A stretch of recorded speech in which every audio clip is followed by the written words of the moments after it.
Well, hello from the Jade Street Garden. Today is November 24th, 2024, Sunday. All the leaves have fallen. Things are really, dying back at this point.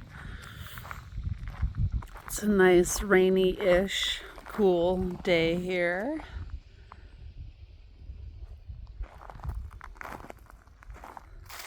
Yeah, have a look through the garden. The calendula, that is still going. I'm still harvesting from some of these. That's really fun. But as you can see, everything else is, dying back. I've taken down the tomato plants and the birdhouse gourd vines, gotten those off of the fences there, mostly.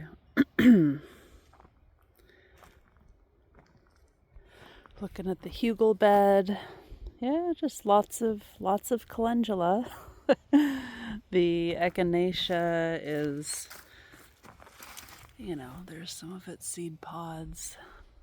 This year, I have a couple plants in here, so this year I'm thinking I might be able to get in there and harvest some of the roots, because those are at least on their third year. I have this one over here as well. So I'm thinking about that. My understanding is that you give them a few years to really establish themselves. So there's a thought.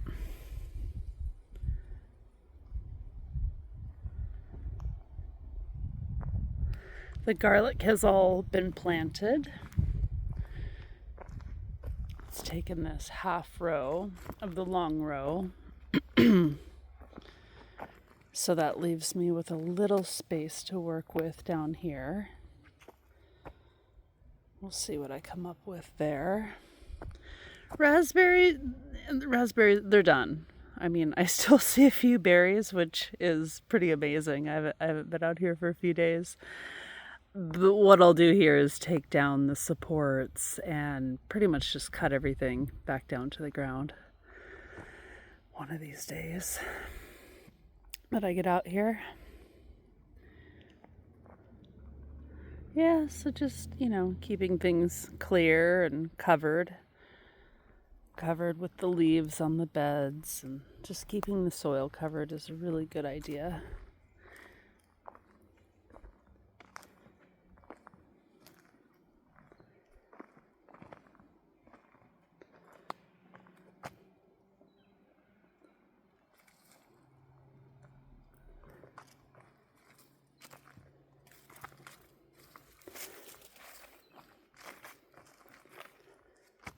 Yeah, so pretty soon I will get out here and start working on some more wattle fences.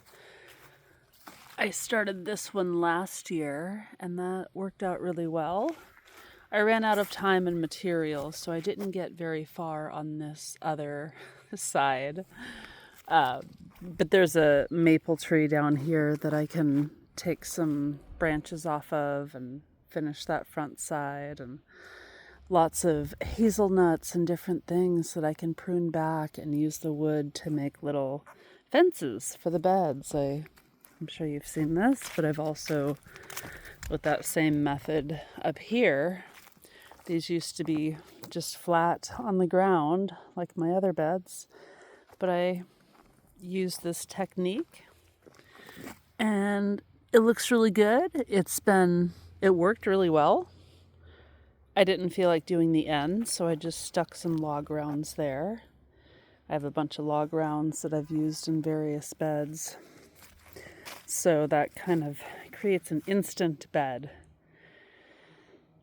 So that will be more of what I do in the winter and fall, is once all, the leaves are pretty much all done and things die back naturally, that allows me to get in there and just clear things up, make new beds, get prepared for the next season. And wattle fencing. That's fun.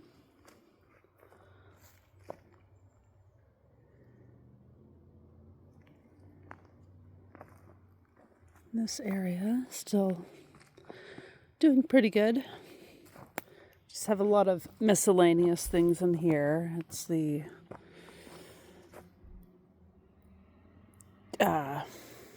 permaculture food forest idea where you have different layers. So there's a few apple trees, blueberries, herbs, lavender, rosemary.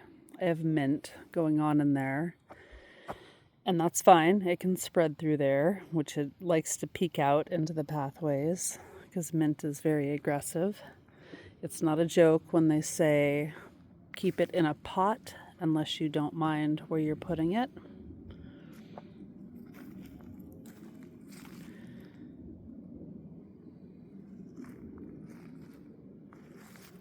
All right, well, happy Sunday, happy Thanksgiving. Have a great day.